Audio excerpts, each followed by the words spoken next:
At a young age, it became important for me when I started realizing that land is what feeds us. Without land, we can't make a decision. We have to stand on land to make a decision in life.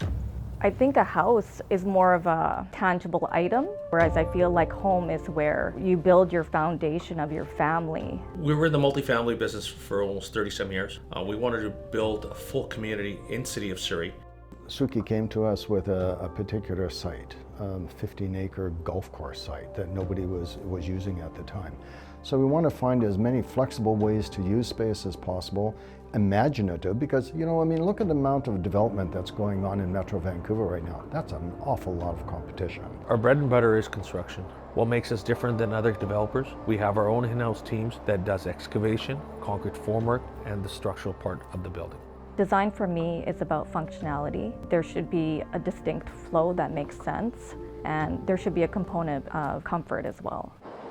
Park and Maven started out as a 236-unit townhouse development. That's when we started. It's now 650 units with a mixture of townhouses and condominiums. This is a former golf course. Man-made undulations, natural ponds, man-made ponds, swales. I think there's over 300 trees that we're retaining on the property.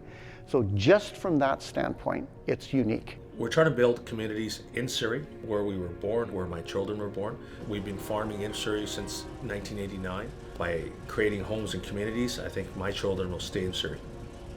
Since I was a child, I've been with my father at job sites, and living in an extended family. Family has always been a priority. I think without family, you can't achieve nothing.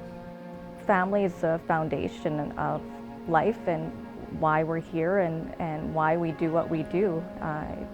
What we come home to, and building legacies within your own community is important. You want to find a bridge between what was the past and where we're moving to in the future. That's pretty exciting. It's very important for me to mentor my children and get them involved at an early stage into our business and seeing how these communities are getting built today. These are the communities that my children are going to be living in the future. So their voice in our business is very important. Because you want to put your footprint in the sand, and you want home buyers to think back and say, that was a JN property, or this initiative was a JN initiative.